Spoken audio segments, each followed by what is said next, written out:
Sige, Catherine, kaya mo yan. Lakad pa. Hindi ko na po kaya. Masakit na po eh. O sige, magpahinga muna tayo. Catherine, kaya mo yan. Maglakad ka. Konti pa lang yan. Ma'am, baka po mabigla.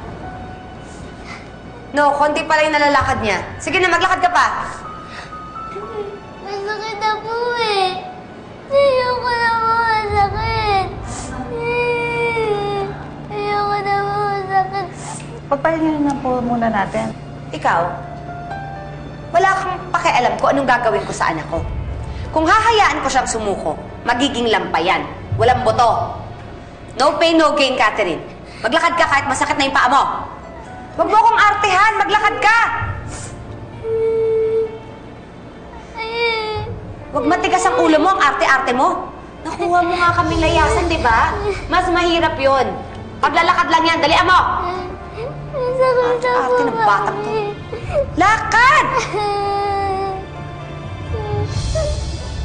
Catherine! Huwag matigas ang ulo mo, ha? Kaya mo yan? Masakit na po eh. Wala akong pakialam kung masakit na yan. Sige, lakad! Scarlett! Ba't sinisigawan mo ang bata? Di ba nakikita nahirapan siya?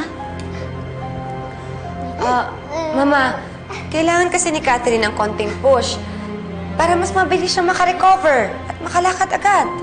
Paano makaka-recover kung ganyan na sinisigawan mo? Saka paano siyang gaganahan kung ganyan na Lola! Mama? Lola! Mama? Mama, okay lang ba kayo? Ako lang po kay Lola!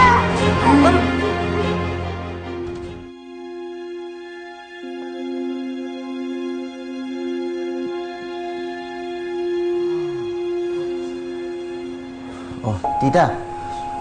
Gising na ho pala kayo. Nasaan ang apo ko? Si Scarlett. Pinapagalitan niya yung bata.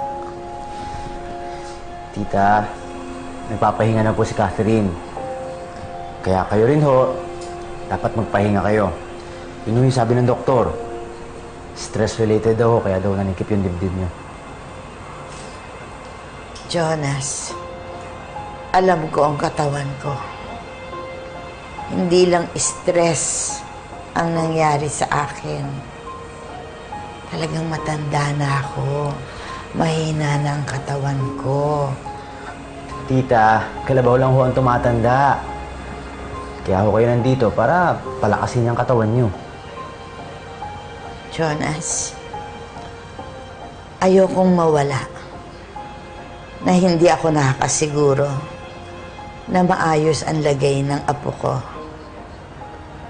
Gusto ko ilagay lahat sa ayos bago man lang magpantay ang mga paa ko. Kaya bukas na bukas, tawagan mo si Attorney Evangelista. Mag-uusap kami tungkol sa kinabukasan ni Catherine.